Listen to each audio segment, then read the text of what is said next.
Is the Oilers healthy right now? For the most part, other than Zach Hyman's out. Okay. He's out like season-ending injury from last series. Okay. But, so big miss on that one, but What position is he? like a forward. Okay. Usually plays with McDavid. Oh, he does, huh? Him, Draisaitl, and Hyman? Usually on the power play unit. Okay. And then you had Bouchard and then Nugent Hopkins, but Okay. yeah. What's McDavid's line right now? It varies. It's like Connor Brown, McDavid, and sometimes Draisaitl, sometimes not. Did they try to varies a put little bit. Draisaitl on the second line when Connor's off, just to have more power out there? Yeah, it goes back and forth a little bit, but where are they still having issues with Florida? Florida's good. They're just good. They're just too evenly matched. Yeah. Yeah, not jumping on opportunities like last game. They came out so slow. Okay. But I don't know. It's weird because there's certain calls, and I never like saying anything about the refs, but fuck. Has it been a little? Oh, it's one-sided. Oh, that's not good. And then the other weird part is like there's been 3 days between every single game. Other than this last game, there's only 2 days of rest in between. And of course, it was at home in Edmonton. And now it's 3 days, but it's going back to Florida. Why? I don't know. That's a little weird. But maybe it's something to do with a Saturday game versus a Sunday game. Okay. Do they not have Sunday games ever? Yeah, they do. Okay. It's just, I don't know, for Stanley Cup final, better ratings, I would assume might be part of it. But Still just off. it's like it's not really a home advantage anymore. Yeah, after you had to get right back to it. Haldane, but yeah, man. So mixed feelings all around from that. But You know what? They won a Game 7, so dude, I would love they Game 7. might be calling some shots towards Florida today instead of the God, Oilers. I hope. 2 back-to-back 7s in a row, though. That's unreal. In the last year, it was 2-1. Oilers lost. Yeah, because Fuck. it wasn't overtime, was it? No. No regulation. Yeah, so we'll see what we can do. Yeah. It's weird. It's like I feel like I have the motions of like when I played any sporting event For sure. ever, but I'm just watching a game. Some neuroscientist I saw the other day was talking about how the body doesn't know the difference between a scenario actually happening or you strongly visualizing it. And so for you, strongly watching and being involved in the game probably still your body recognizes that as you being in your college games when you were probably playing. Probably something. Or leading up to the games or just thinking about the games and stuff like that. And then looking at it from like multiple people having the same vision for how you can put it into the universe. The more people you have pulling in one direction, how that can change different scenarios second by second. I think about that a lot. Oh, that's like prayer. Yeah. All everybody having that goal and thought and process. Yeah. I think shifts the energy. It does. So true. Stuff that we can't see. It's creepy, actually. Dude. Stuff. It's tough for me to think about things that I can't tangibly understand, and that's tougher for me. Especially like conspiracies and all of that stuff.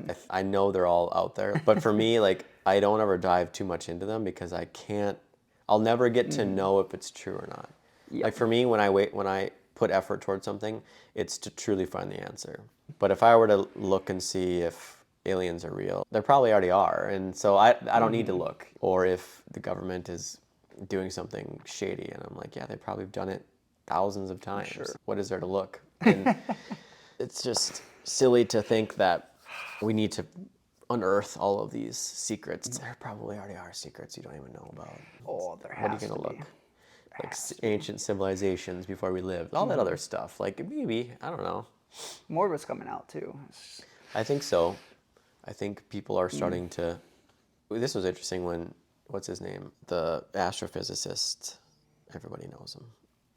Neil deGrasse? Yeah, Neil deGrasse Tyson. And he had mentioned that after the pyramids, do you know what the next tallest structure was built? Eiffel Tower. Yeah. And just to think that from that time till that time, there was no architectural technology that we use to do something like that? Some of it got wiped out. It Yeah, must have. what? That's the question, right?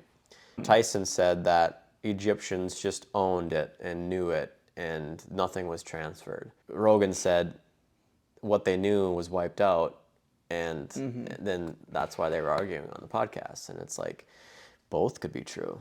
Very true. Yep. You weren't back in the day, Tyson. You don't know these. Logically, yes, he's thinking science. Yes. Rogan's, From all let's the people call a talked spade to. a spade here. How the heck does that not continue through the next how many thousands of years until the Eiffel Tower? Like, Yeah. seriously? And look That at was on what the that was late built out of, too. 1800s. 100%. We're talking, yeah. So Incredible. that's the creepier part of it is like, but if I go looking, I'm probably not going to find an answer. That drives me crazy. That's why I start listening to stuff in this as I fall asleep some nights. Just Well, play in I the don't know how background. you could fall asleep. I get jacked up just having to question it. It's probably the monotone. Probably, That's but funny. that kind of actually works quite well into the podcast a little bit for some of this. It is good, just conversation and stuff. So let's see, we have bioelectricity, biophotons, vibration, and PEMF and Rife. Yeah, that was interesting. Oh, yeah. That's that's one of the only videos we've gotten banned or caught off was the Rife ones. That's probably why it stopped promoting on YouTube then. Yeah, also, it killed all of Alan's views. Damn. Yep, on TikTok. So if you go and scroll, you'll see 500 to 1,000 all the way down, and then it's just 0 all for his. And then it's, Wow. yeah. All because on one of his, they didn't like what he said, and then so they killed the rest of his. That's fucked. It was the, We also talked about methylene blue too, which is a whole thing. yeah, but that wasn't the one. It was the artemisinin, Gotcha. which I don't know. I think it was artemisinin. There was one other one too. But it let me promote methylene blue. I paid Interesting. to get an extra promotion of methylene blue. Oh, cool. And so that one jumped to 1,200 views. Sweet. Okay. And I only paid $5, but Shoot something here and there. that's the thing is it's weird how it's so choosy. What's the governing body that regulates? That's the question mark. But yeah, it killed all of his. So it took basically. I'm sure it's just not circulating anymore. But yeah, it was frustrating to see because he was one of the better interviewers. I freaking liked having him on. I like his energy. Yes. He was like optimistic with it, but knowledgeable and Yep. just a nice guy. Yep. Yeah, I wonder how much stuff they're hiding from us because just information can't get out. No. And how many things? Could you imagine? My girlfriend's parents, a good friend, he's ex-military. He promotes so many things regarding health, but like the secret stuff, the bad stuff. And he's been banned from YouTube. He's been banned from social media, like everywhere. Wow. He can only promote on Rumble, I think is what it's called. Oh, sure. I'm not sure. And then there was another one that he's been putting all his videos on, but yeah, he's basically been banned. Wow. Been banned. And I think they finally just let him back on YouTube, but he said it'll be probably a matter of months before he gets kicked off again because he's just going to continue talking about what he wants to talk about. Freedom of speech. Is it? That's the crappy part. Yeah. Is it freedom of speech? 'Cause X maybe it will work. I think he has been. Gotcha. Okay. Because that's the only one I can think that with Elon. But he's got like millions of followers. That's cool. And so when it killed the platforms that he had, it really made a dent into his ability to reach his audience. But yeah, that's the other thing too. Is just at any time they could wipe anyone, and I think there's got to be some clauses in that. There's got to be some regulations to Agreed. stop those kinds of things. But it's like what's actually real and information that people need to take serious versus all this other. even if it's just a woo-hoo disclaimer stuff at the bottom, Yes. just being like, hey, research has said elsewise with what Yes. this video is saying, so exercise caution when watching it. Maybe that's all it needs. That's beautiful. But to Yep. wipe it, I don't think that's the answer. You can't just start controlling what people see, and they already are doing that, trying to. And even with some AI stuff, they can regulate that way better in Yeah. recent. Well, should be able to with the capabilities, but I want to say that interesting.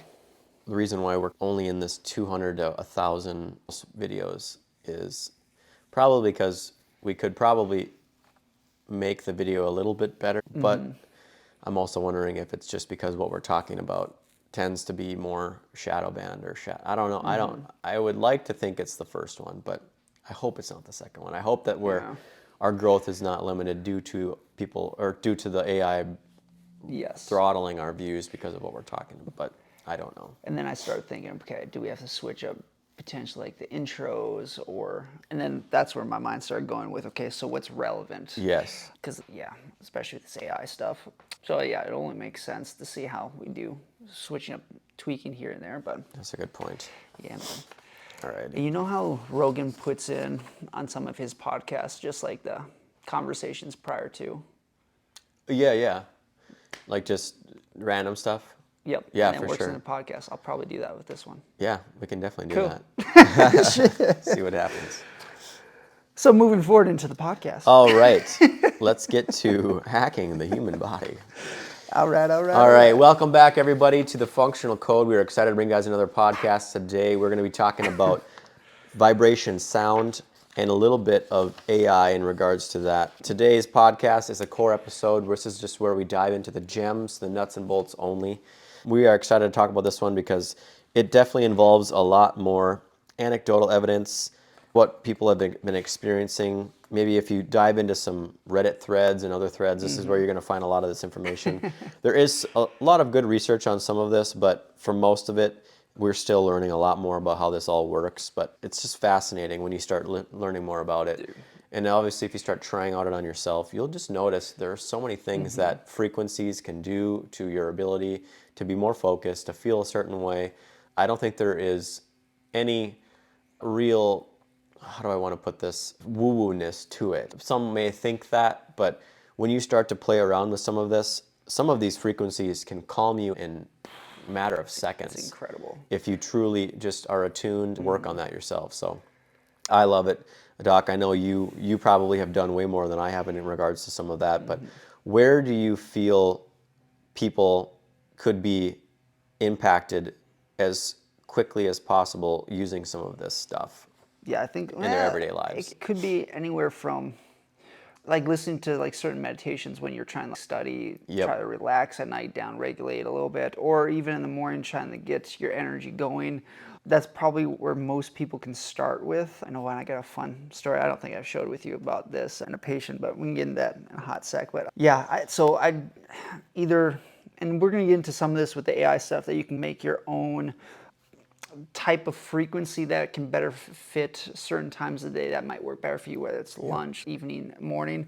But yeah, like for some of this, even in YouTubing, upbeat music, speaker on your phone, play that as you start getting up for the day, get outside, get light in your eyes, all the stuff that we talked about. Or at nighttime, start down regulating, turn off overhead lights, turn on some of the low dim lights, and put on more of a calming, maybe monotone type of sound frequency kind of deal, which can help start shifting certain ways that your mood makes you less amped, if we will, regulate the sympathetic nervous system a little bit more. But yeah, I think for me, when I first got started with it, it was improving my ability to study longer and retain memory. I thought, and I'm still going to definitely argue that when I did study with binaural beats in the background, my ability to study for longer without breaks improved immensely, and I feel like I retained more. And so I would put on certain frequencies, I can't remember which ones. I think they were more alpha theta wave focused, more alertness, cognizant, and I would do that, and I'd go for 3 to 5 hours without missing a beat. And again, then now in the past, let's say year or two, I've been using them more frequently for the same thing, but also to help induce more delta wave inducing, sleep inducing if I needed it. Also, if I got amped up for some reason and I'm about to maybe be on a car ride for a while, I'll use that to calm me down before I get to my destination. That has seemed to be helpful as well. And then other types of like vibrational therapies like TENS units and PEMF therapy I've used for years, and I think those are also very helpful for the body too.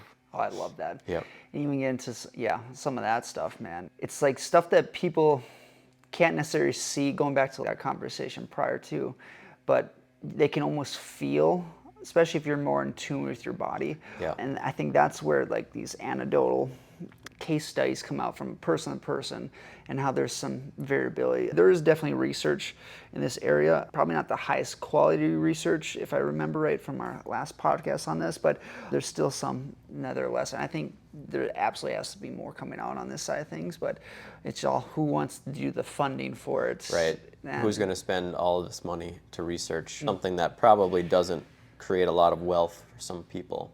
yeah. So that's where we have to do the research ourselves. We have to be N of one, and we have to do this on ourselves. And I think it's a great place to start, because you could Google these frequencies. It's free on a lot of these YouTube videos.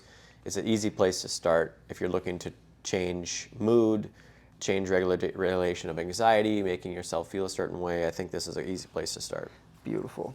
So I'm glad we were talking about this right away, because this was the most interesting to me when I first started diving into this. And so we all know that the body is ran electrically. Yes. Certain parts of it are ran electrically. And so when when the cells are communicating with each other, it is done via electrical impulses, whether that's nervous structure related or even by light. And that was the most interesting to me, is there are reactions that happen in the body that the end product is light emittance. And so we've seen that in mitochondria, we've seen that in other cells. So what we found was these biophotons, these emittance of light, was actually a signal in the body. So deep down cellularly in our body, when the byproduct, or the end reaction was finished, the byproduct was light emittance, that actually signals to other cells to create communication in the body. And so if you think of it like back in the day when there was intruders at the wall, and one person would light the fire, Yes. and then way down the wall they could see that, and they'd light it again, and next thing you know you'd have the whole wall lined with the light. That was a way of communication when they didn't have walkie-talkies and other things. And the body works similarly with this light emittance. But this probably happens in milliseconds with this light emittance. And so to see that, to understand that light is how we communicate in the body, just goes to show how much light probably does other things in regards to communication, whether that's sunlight into the eyes, whether that's how other artificial light communicates to us. We've talked about incandescent lighting and other artificial white lights compared to maybe red light or other types of light, and what that might do to the body. Winding down at night, turning the lights off or dimming the lights versus having no light. These are all things that can communicate things to your brain. We know that light can pause melatonin production, and when you're turning the lights off, that can actually then improve melatonin production. Yes. To think that frequency and light both come at different forms of communication can actually still make changes to your body. The frequency part of it is at what hertz intensity the electrical impulse is being sent. So we know that certain organ structures, certain structures in our body communicate at certain frequencies. Yes. And so the theory is external frequency that might match that organ's frequency or other parts of the body's frequency can actually either maybe lessen or improve that communicative language in a way.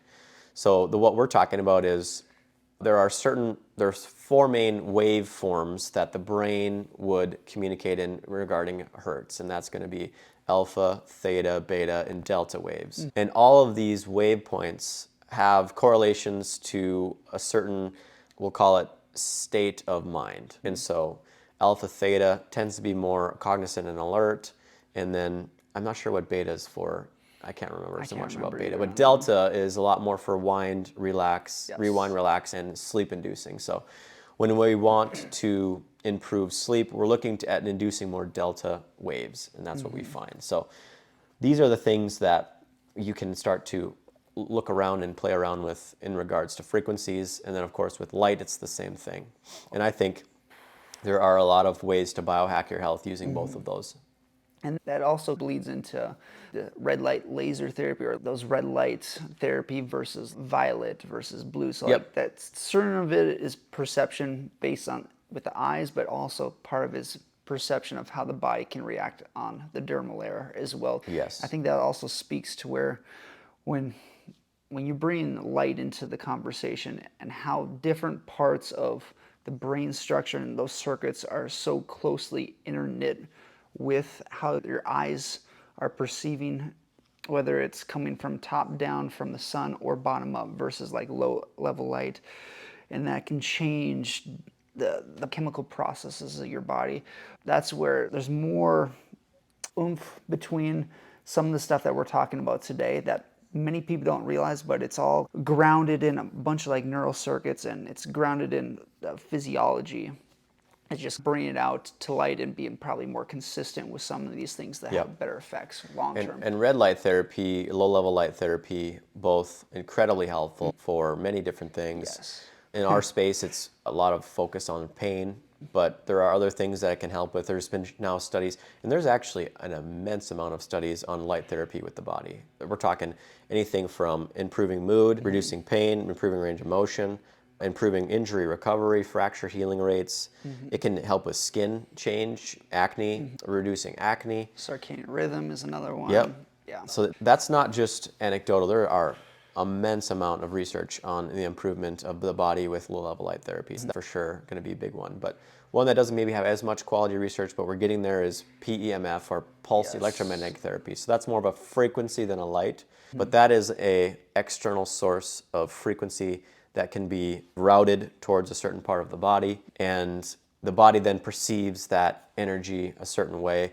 I was taught, as far as when we have this external frequency being put into the body, there tends to be an upregulation in cellular activity to improve end product, basically creation, but then improved waste excretion. There tends to be more turnaround with cellular change, mitochondrial activation, improved energy in regards to the cellular products, improving healing and those kinds of things. I found PEMF to be one of my favorite therapies. I loved it. I thought it was extremely helpful, not only for recovering, but also for improving other types of functions in my body. Yeah. When we were at that conference in Vegas, was it one of those? Yep, that was the one. That was the exact brand that I used. That was incredible. It was like almost pulsating to a certain extent. Yep. But afterwards, it felt good, mobility-wise, less tension lower back when I had it where the focus was at.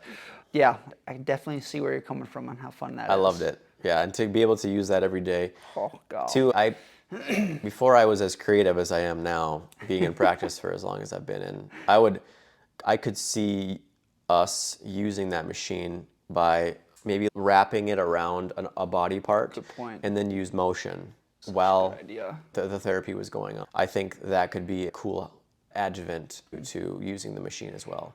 But I can't wait to have the funds to purchase one, because I do think it would really help a lot of patients. But I love PEMF.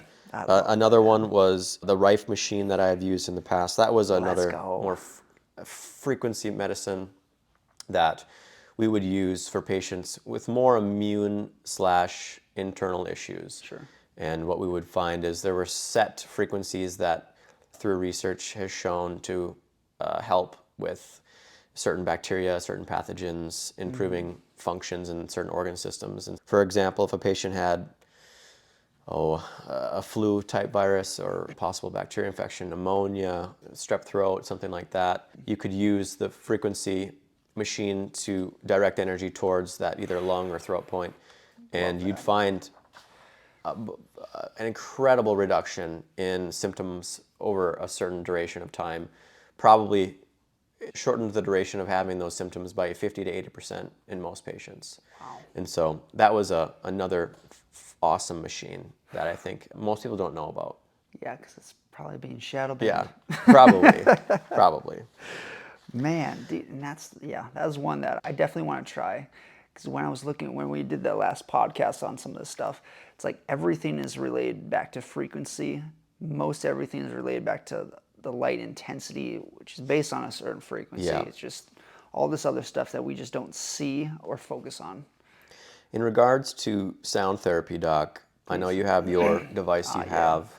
How do you basically find the frequencies that you plug in? What do they mean? and Sure. how do you utilize it? Yeah. So some patients, there's certain settings, and this is where I've used ChatGPT in the past to help pull some of the research from these specific frequencies, for whether it's for pain reduction, whether it's for like mentally getting on the same page in terms of like down regulation, if we will, or helping get in sync with, if you will, if like your natural self, or if you want to amp up the system, get a little bit more energy. It depends on like the frequency and the type of beats, and binaural beats is a whole nother thing in itself. But I can walk you through a couple things. And last time, this is like a frequency machine. Now, this is not a promotion by any means, but there's different ways that you can put these types of frequencies as it's emitting out into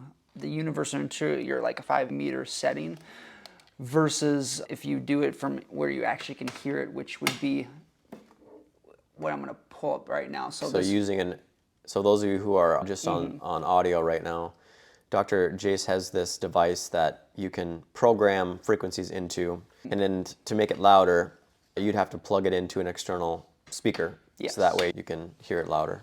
Appreciate it, Doc. Thank you. All right, so I'm going to turn this on here. This might be loud. So this is 178 hertz. Now this has been shown to help for pain reduction, and as you can hear, it's going to be more of a lower tone. Like a hum, yeah. Yeah. And what hertz is this? 178. Okay. Now versus another one which is like 528. It's much higher, that you can see. Now, if you can imagine this in like your environment for periods of time, it can create, and I know for me, it's created a little bit of a headache in the past. Yeah. But when I've used 528 hertz, and this is actually with a patient I had the other day that had, it's like hearing loss, and not completely gone, but severely diminished in one ear versus the other, and doing just the hearing test of rubbing my hands or the fingers together and moving out from the person's like ear, and you can see the distance and where they stop hearing it, versus the other side, it was like 2 arm lengths away versus like right next to the ear, like within a hand's length away. I put this frequency on, and then I had her go into same humming at the same time, turn the machine off, and then I went back here, and they were equal, but about arm and a half length away. And I don't know if it's specifically this hertz, and then even with some of the AI stuff we're going to get to in a second, I think it could be the specific frequency depending on each person that can help almost awaken those like cilia in the like the inner ear, which can help regulate sound coming in externally from the environment and how your brain perceives that. And it's waking up those small like little hair follicles, if we will. So I think part of it's there, and then there's also some like vestibular dizzy stuff like that. So I was going through a mixture of maneuver at the same time, which helped a little bit. So I thought that was incredibly interesting.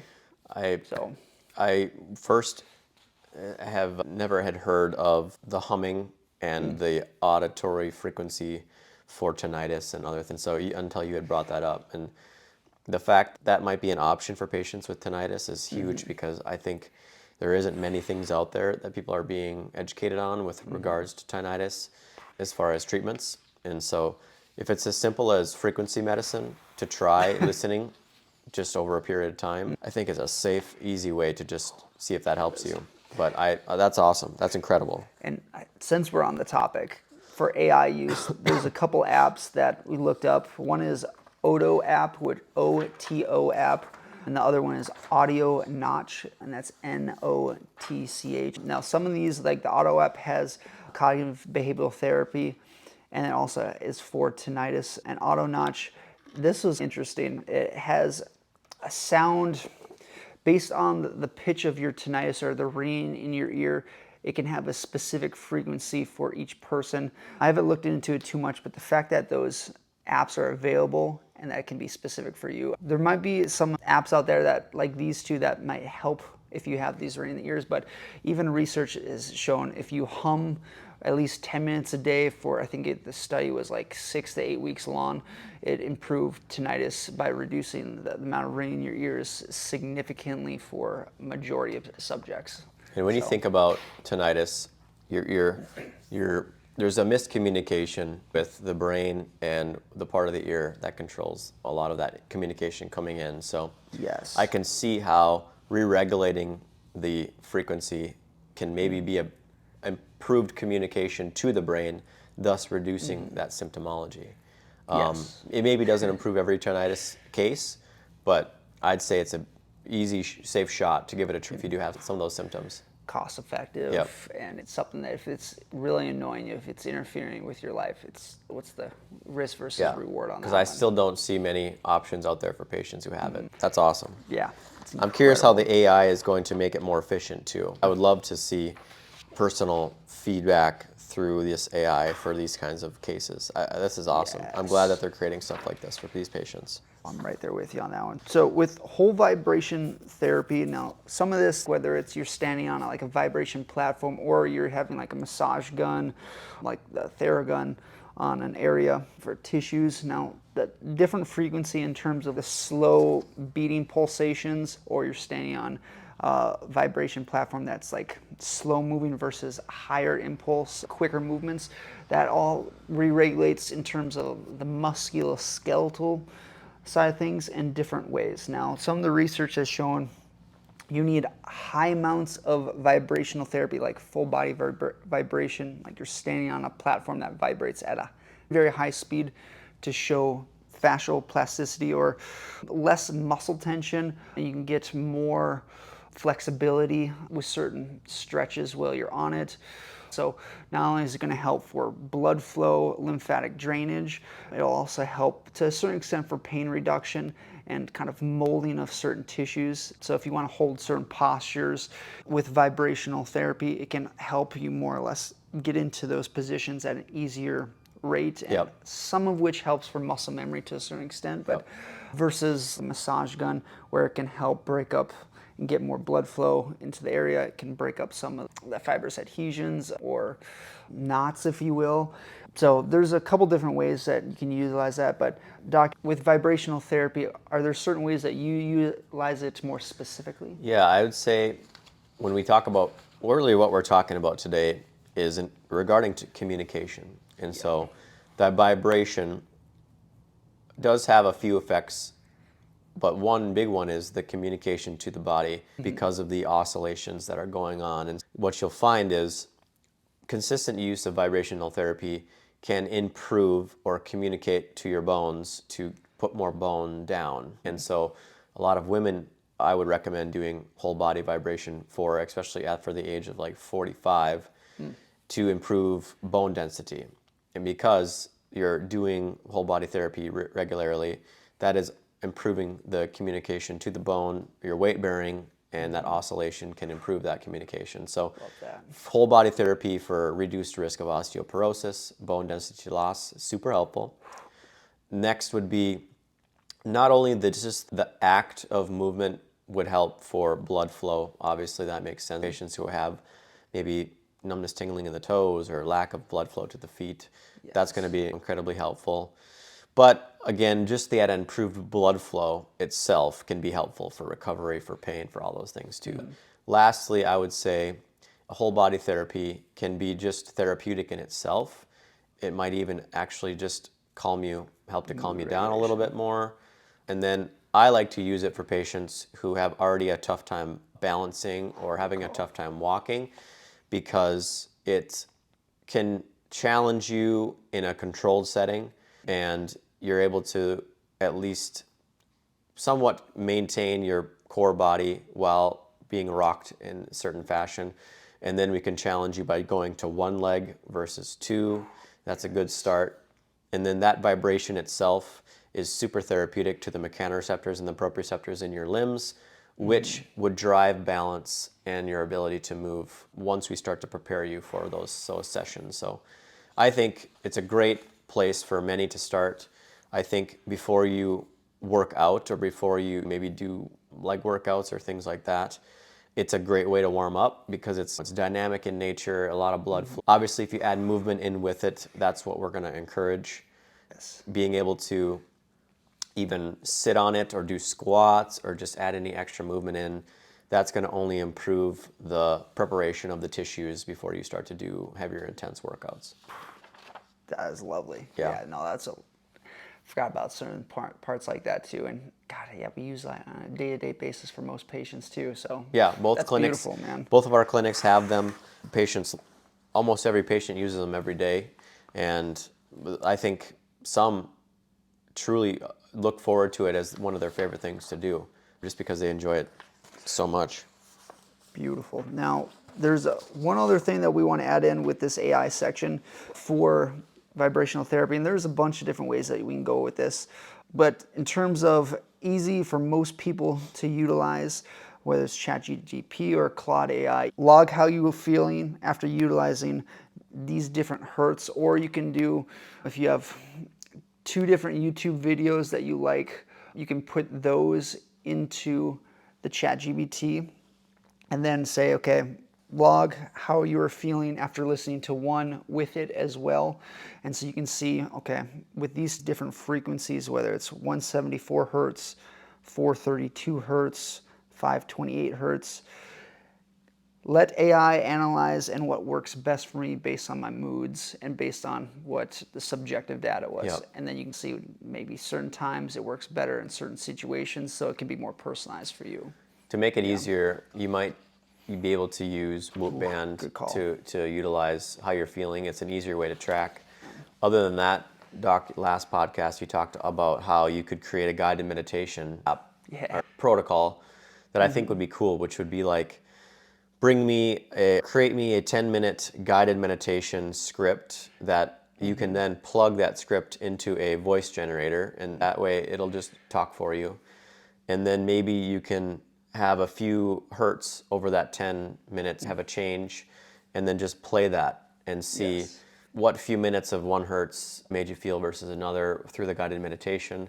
Or it could be 1 hertz the entire time and then just do multiple or just different frequencies meditation and then just see how that feels. But Love that. Yeah, there's ways you can get creative without having to find a video online if you want to create your own. Yes. But also, if you're in an area that has maybe spiritual healers or energetic healers too, like a sound bath is phenomenal. If you have fun. energetic practitioners, so you probably won't find much research on the actual act of energetic healing. You might, I haven't looked into it, but I'm sure it's limited, I'm sure it's lower quality, but it doesn't matter because what I've found, I know Doc Subjectively. I know Doc has a lot more experience with it than myself, but I've used it frequent times, and it completely transforms my energy and my mood in seconds, having some of these frequencies being put in like a sound bath, sound bowl. I think it's otherworldly, some of the ways that it can change you. Doc, what has your experience been? Yeah, whether it's been Reiki or just different types of guided meditating practices, it changes your mental state. It changes different ways that you think about world and your daily life habits, goals to a certain extent. It's a different perception that if you're consistently stuck like doing the same thing week by week, or you have consistent you're stuck in your ways consistently, it's a good way that lets you experience the world in a different light, which can open you up to certain other possibilities. I'd suggest anyone that is curious to go check out a Reiki specialist, a body healer. There might be some woohoo stuff that you might feel, but go in with an open mind, experience it, and see how you feel afterwards subjectively for yourself. And there are good practitioners and there are bad practitioners, so obviously take that with a grain of salt. But unfortunately, you're going to get that with every profession. But strongly suggested. Just make sure, I think the open mind part was the biggest. If you go in already with a closed mind, you're more than likely not going to experience what you probably should. Yes. It's going to take more openness and attunement to yourself for some things like this to work the way it should. I've known patients who've had out-of-body experiences with certain sound baths. I've known people that have had almost like come to light moments of decisions and their ability to understand themselves more and make important life decisions. That I don't know. It's been fun to hear these people's stories, and I think if you're feeling, like you said, stuck and you're just looking for a reset, this is a very easy way to go and get this experience. So yes, strongly suggested for most people. So yeah. Is there anything else, Doc? No, I think that was beautiful. Strongly suggest try, and even with some of this stuff, share with a lot of people that you may feel that this could benefit, even for some of the people that honestly it might be a little out of the realm, most time males than females. Yeah, for sure. Give it a go. It'll change your perception more than you may realize. Yeah. Alrighty, guys. Thank you so much for watching and listening. We appreciate each and every one of you. Until next time, Doc, you guys have a certain rest of your day. Disclaimer: the content provided in this health podcast is for informational purposes only and is not intended as a substitute for professional medical advice, diagnosis, or treatment. Always seek the advice of your physician or other qualified health provider with any questions you may have regarding a medical condition. Never disregard professional medical advice or delay in seeking it because of something you have heard on this podcast. If you think you may have a medical emergency, call your doctor or 911 immediately. Reliance on any information provided in this podcast is solely at your own risk. The creators and hosts of this podcast are not responsible for any actions or decisions you may take based on the information presented. Thanks for joining us on The Functional Code. For more evidence-based health insights, subscribe, rate and review wherever you get your podcasts. Remember, your journey to a healthier you begins with understanding the functional code. Until next time, stay well, stay informed, and embrace the science of living well.